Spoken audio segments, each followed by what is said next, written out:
Good afternoon, and thank you for joining us. Today, we will be discussing some upcoming changes to premium service fees and ways to reduce costs and save money with your Oki 811 membership. My name is Dina Troutman. I'm your member relations specialist at Oki 811, and I will be presenting today's webinar.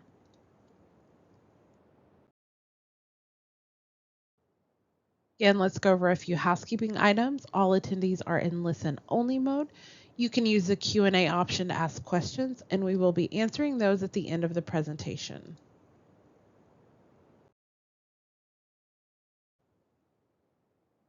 To get started, let's look at how to find the new member fee schedule on our website and discuss some of the upcoming changes beginning November 1st, 2023.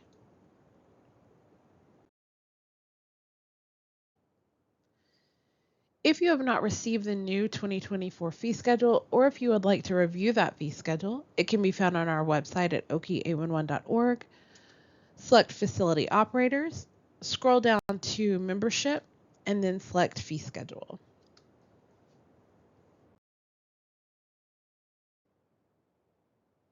We have the new 2024 fee schedule, and there are definitely some changes. As a nonprofit organization, we work hard to ensure that we're collecting the necessary revenue to cover our planned cost for the services provided to our members.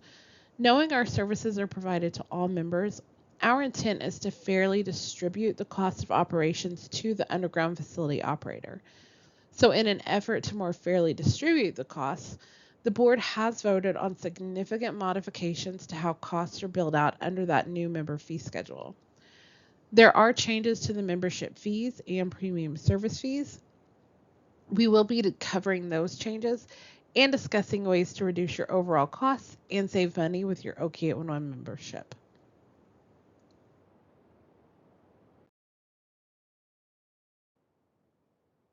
Previously, the ticket rate was based on your classification. As you can see, the rates really varied from co-ops to pipeline and telecommunications versus what municipalities would pay. With the improvements to that 2024 fee schedule, every member will be paying the same ticket fee. However, that rate will not be determined until the budget for 2025 is approved. So this November, when you receive your annual invoice, you're still going to be billed using that ticket rate by classification. In November 2024, that's when you're going to see the new ticket fee. This new ticket fee will be determined with a calculation of upcoming planned budget, less premium service fees, divided by tickets from the previous 12 months. This new calculation will allow for a fair distribution of costs to all members.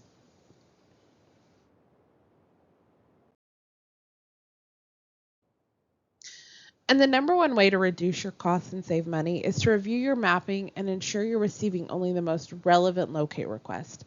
We do cover this topic in almost every webinar we present, and we just want to emphasize how important accurate mapping is to save your locators time and to save your company money. So in this example, the area in green is what it looks like if the member is registered by quarter section. That area in blue is what it looks like if they are registered by centerline data with a 500-foot buffer. All of the orange boxes are locate requests. So if the company is registered by quarter section or grids, they will receive all 32 locate requests. However, if the company was registered with buffered centerline data, they would only receive the requests highlighted with red. That would only be 15 requests. So if that company is registered by quarter section, they're going to have an additional 17 locate requests to respond to that really don't impact their pipeline. And that is going to take a lot of their locators' time and much more in ticket fees. Another issue that can raise your ticket fees is not removing assets from your account that have been sold or acquired by another company. So when assets change in ownership, each company is responsible for maintaining and updating their own membership account. The company that sold the assets is responsible for removing those assets from their membership account. If the assets are not removed, you will continue to receive those locate request notifications, and you will still be held financially responsible and continue to incur fees for the assets that you sold. If you need more information about removing sold assets, please contact Member Services and we can help you out with that. Editor is what you're going to use to update your mapping or to make any changes. It really is an easy way to view, create, and edit your underground facilities, and you're even able to draw on your own service areas. It is an incredibly important part of your member responsibility to review and make changes to those service areas as often as needed to keep your assets and the public protected. As mentioned before, reviewing and updating your service areas will improve ticket relevancy, which can save your company time and money. And to access that service area editor, you'll go to gis.oki811.org. If you need assistance with getting improved mapping files, we do also have some sustaining members that are listed on our membership directory, and you could contact them and they can assist you with getting updated electronic mapping files. So to view that member directory, you would go to oki811.org, select Facility Operators, then Membership Directory. And let's talk about the benefits of having accurate mapping. So relevant mapping reduces those costs by saving your locators time. It reduces ticket fees by limiting over notification. And it'll avoid damage or injuries by reducing under notification as well.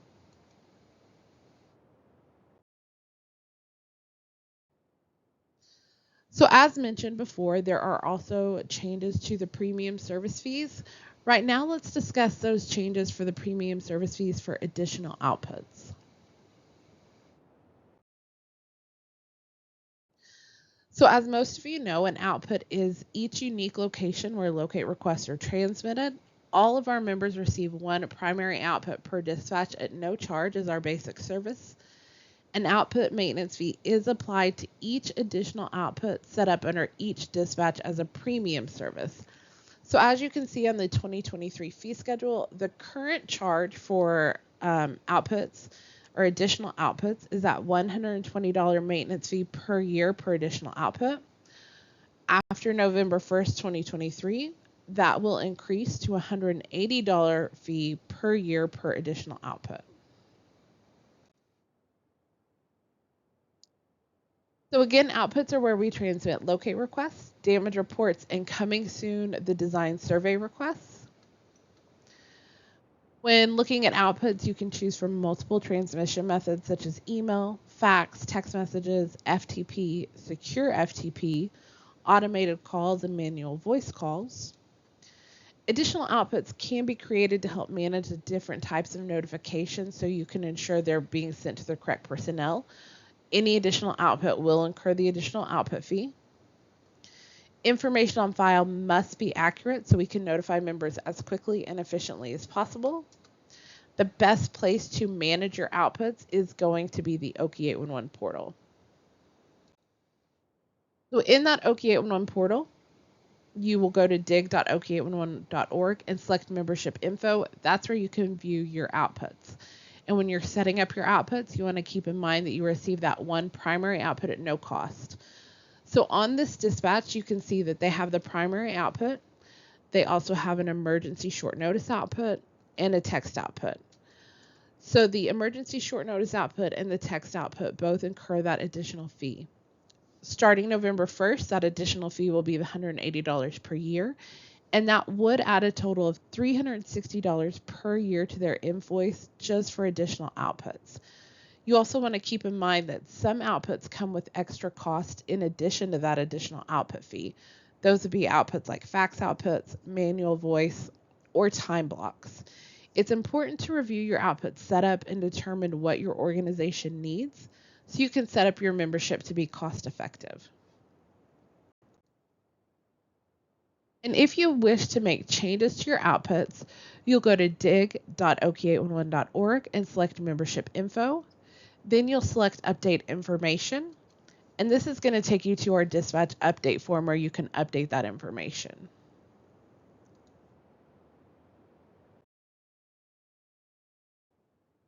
Now let's look at changes to premium service fees for second and third notices. So to start off, a second or a third notice is a notice that's sent when a member has not responded to the original ticket by the work to begin at date and time. There are no fees or additional fees for second and third notices.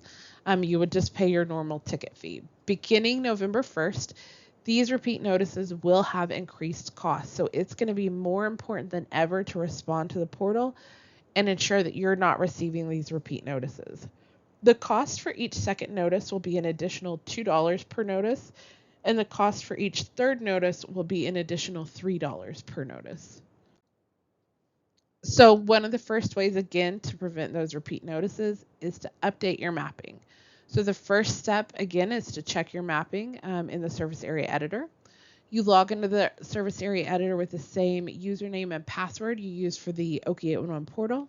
And if you need any assistance with updating mapping, you just want to contact the GIS team. And you can contact them at their email at gis@oki811.org, or you can give them a call at 800-522-6544, extension 4008. And remember, only companies who meet the following will receive repeat notices. So that's going to be member companies that have not provided positive response via the Oki 811 member portal, or if they did provide positive response, but the excavator has informed us that they have not received an accurate response, or it's not adequate, or it's confusing. If there's some issue with that response, if the comments don't clarify what's happening, you could still receive that second notice. So it's really important to respond, but to make sure you're responding with clear, accurate information.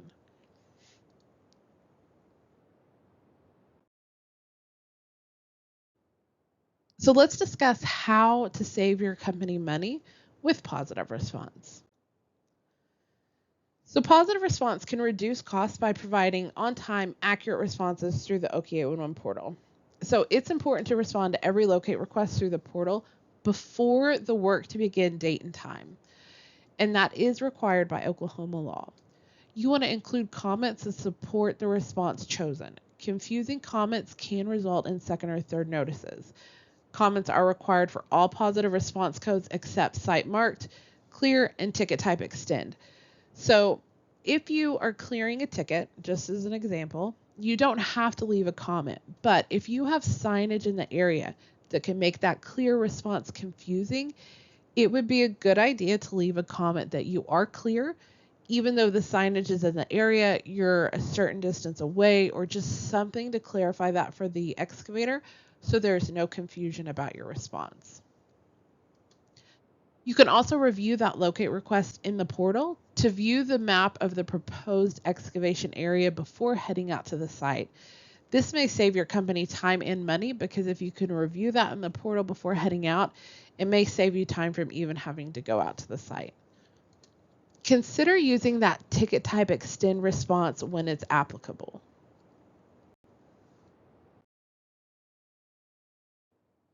And the benefits of positive response are that it is a free resource available to members to communicate, document, and record responses to locate request notifications received. It does provide an electronic queue of locate requests that need a response. You can add those responses through user login or API upload. You can add a response to multiple tickets at one time, and you can also add multiple responses to a ticket if needed. It does keep a record of your responses. So you can review the responses uploaded by your third-party services. You can review responses uploaded by your locators. You're even able to go in and pull reports of your responses as well. Excavators can confirm response prior to excavation. And excavators receive an email notification of all members' response after all the participating members have responded or on the excavation date of the ticket. Providing those on-time, accurate, positive responses will help minimize the amount of the second and third notices that you receive. And we have numerous resources to help you achieve your safety and damage prevention goals. We really hope that you do familiarize yourself with the resources to ensure that you get the most out of your Oki 811 membership. So the first resource is our member portal. The member portal provides exclusive content available through your membership. That's going to be positive response. We have reports, the queue feature, ticket entry, membership info where you can view and update your information anytime, and the find tickets feature. So to log in or register for the portal, you would go to dig.oki811.org. We have the service area editor. Again, that's just the best way for you to manage your underground facilities. It's going to allow you to view, edit, or submit updates. You can add notes. You can view a history of previous updates and see active sessions for codes. It does have a user-friendly map. We have several mapping tools. You also get same-day processing if you submit by noon, Monday through Friday. And if you don't have a map, that's not a problem. You can even draw on those service areas. To get to the service area editor, you'll go to gis.oki811.org. We have the Oki 811 Learning Hub. The Learning Hub offers helpful video and PDF tutorials to guide you through each feature of the portal. So you can learn about positive response and all the other portal features, and you can view recorded webinars all from that facility operator section of the Learning Hub. You'll just go to oki811.org and select Learning Hub.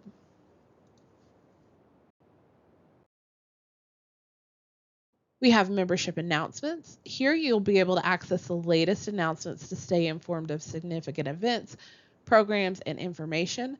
We encourage you to bookmark and frequently review this page to stay up to date with what's going on with Oki 811. Membership announcements can be found under the membership section of the facility operators page at oki811.org.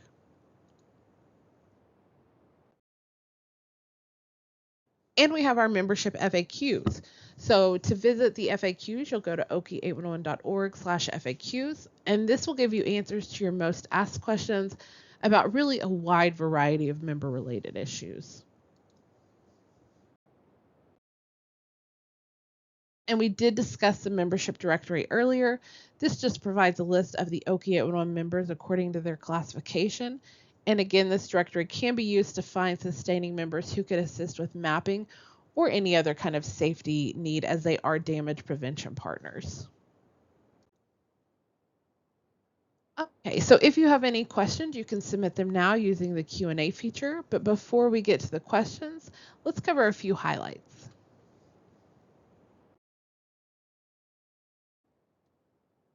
Starting November 1st, 2023, ticket fees will change and no longer be based on classification. Ticket fees will be the same for all members. The additional output fee will increase from $120 per year per output to $180 per year per output. Second and third notice fees. So there will be an additional fee for the second notice at $2 per ticket and the third notice at $3 per ticket. You want to make sure that you're reducing costs by updating to more accurate mapping. I cannot stress enough how important it is, if you're registered by quarter section, to try to get more accurate and updated mapping to save yourself time and money. You want to review outputs to ensure that you only have the outputs you need. And then you want to make sure you're providing those on-time, accurate, positive responses. Now let's see if we have any questions.